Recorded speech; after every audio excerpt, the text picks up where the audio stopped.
All right, Lotters. Star Kiper Jr. back for week 8 in the lot. Feeling a little bit better. Thanks for asking. Had sort of a rough week, but I got to say I really didn't care in week 7. Went 2-3. Leaves me at 21-14 on the season.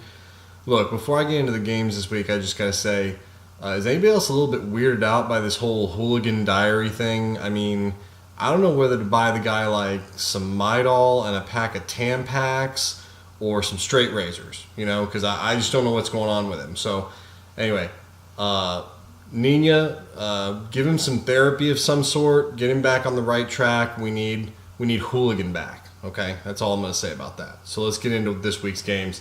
I got Fuff at Kitty. Fuff's got some terrific matchups this week. Rogers in what should turn out to be a track meet down in New Orleans on that fast turf. I think you're going to see a lot of points scored in that one, so Rogers is going to be big. Lamar Miller, I think, is going to have a nice week because Miami should be playing with the lead against Jacksonville, which will mean more carries for Miller, which translates into more production. And then you got Justin Forsett against Cincinnati.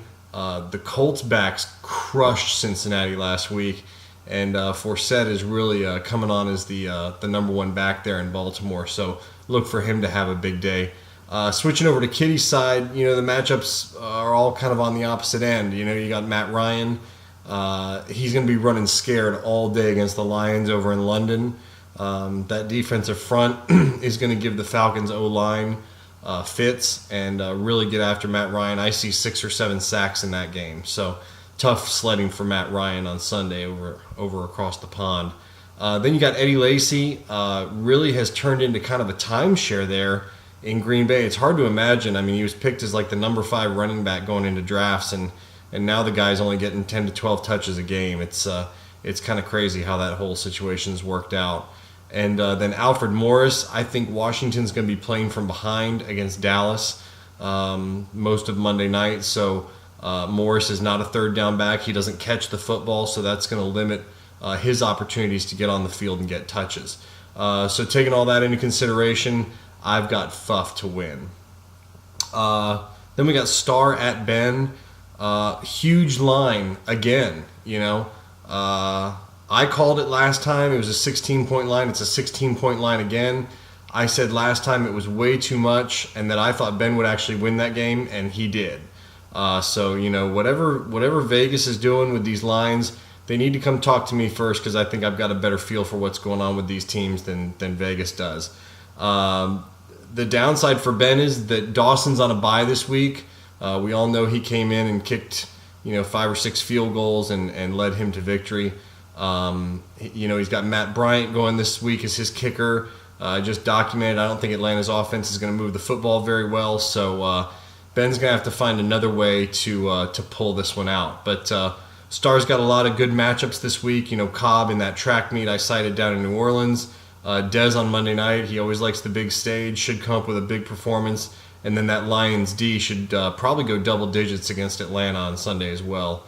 And for Ben, all we can really hope for is that Percy Harvin will go in and tell Rex that he's too white, or he's not white enough. I don't even know what that means, but we can hope for things like that out of Percy because he's kind of a lightning rod right now. So. All that being said, again, I think the line's too big, but I do think Star pulls this one out this time. Star to win.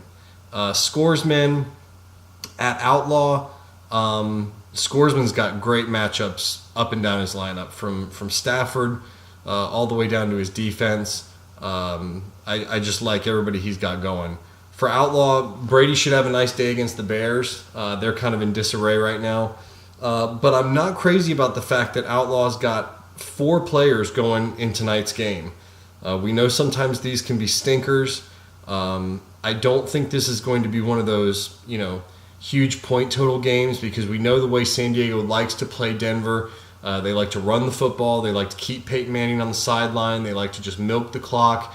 Look for this one to be, 3 or 4 scores is probably going to win this one. So you're looking at somewhere, between 17 and 24 points. And so that really doesn't usually total up to a good fantasy game, especially when you've got 4 players going in the same game. So thinking about that, I like Scoresman to win. Then we got Hooley at Shark.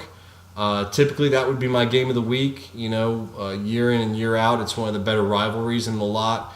But this week, we do have a game that kind of trumps it for some significant importance that I'll get into in a second. But for Hooley, as he's lamented in his diary, Peyton is really his one-trick pony. And in this game, it's really his chance for big points. The downside is that, like I just said, San Diego kind of plays ball control. They want to keep Peyton on the sideline. So I don't see Peyton's opportunities to score a ton of points in this one. Look for maybe 2 touchdown passes. So that doesn't really spell success for Hooligan.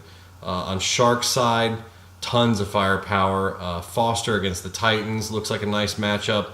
Nelson, we've talked about the game down in New Orleans, should have a big day with Rodgers getting in the ball. Ahmad Bradshaw has been a real find at the flex position for Shark, goes up against the Steelers. They've been suspect against the run. And then the Cleveland D against Oakland. You never know what you're going to get with Oakland and the young quarterback and their lack of weapons on the outside, so I like Cleveland's D to sort of get after them. This one, I'm sorry to say, Hooligan, if you need some meds before you listen to this or whatever, but I've got Shark to win. All right, cool. And then my game of the week, everybody's buzzing. Social media is all over this game. Hashtag perfection, hashtag 0-13. This is an important game in the lot. And every game that Mama plays going forward is an important game as long as he can keep the streak intact, as long as he can continue to step up and deliver these types of performances and strive for perfection. These are all going to be important games moving forward. So, it's tough this week, though, because I look at Mama's lineup and Luck is just being Luck. I mean, I think he's the quarterback this year in fantasy football. So you know what you're going to get from him week in, week out. He's delivering 300 yards, multiple touchdowns. Look for more of the same this week. McKinnon, I think, is just going to thrash the Bucs. They're terrible. The defense is soft. I think he goes for 180 and a couple scores. I just think it's going to be that type of game for him. And then I've talked about what San Diego wants to do tonight against Denver. I think Oliver is going to be the game plan for San Diego. They're going to give him the rock about 25 to 30 times. So obviously that gives him an opportunity to produce. Baldwin is now the number 1 in Seattle with Harvin being gone. Look for him to have plenty of opportunities against a suspect Carolina secondary. Joique Bell should be solid against Atlanta. The only downside for Mama is, again, 3 Chargers in tonight's game, and if that game ends up being a stinker, it could be tough to put up some good points with three of your lineup spots being wasted in that game. Let's switch it over to Stinker's side. I don't know whether he's going to go with Breeze. I would imagine he might, but if he sticks with Rivers, again, I think the game plan tonight is handoff, move the chains, keep Peyton on the sideline. I see Rivers only really throwing maybe 20 to 25 times tonight, so really not a whole lot of opportunity for him to put up points. Murray should continue to dominate as long as he can stay healthy. An interesting tidbit about Murray, he's actually on pace for 400-plus touches this season. And just to give you some frame of reference, a number 1 running back would typically get between 250 and 300 touches over the course of a season. So he's looking at, 150 more touches than most running backs get in a year, and that's a ton of workload. Lynch, that's kind of tough. Down in Carolina, Luke Kuechly is really pissed off right now that he got run from that game last week for inadvertently shoving an official. So I look for him to really be fired up to shut down Marshawn Lynch and the Seattle run game this week. So Lynch might find running room a little bit tough to come by. Looking at this, I hate to say this, and I really hope I'm wrong because I'd love to see perfection. But I've got perfection ending here in Week 8.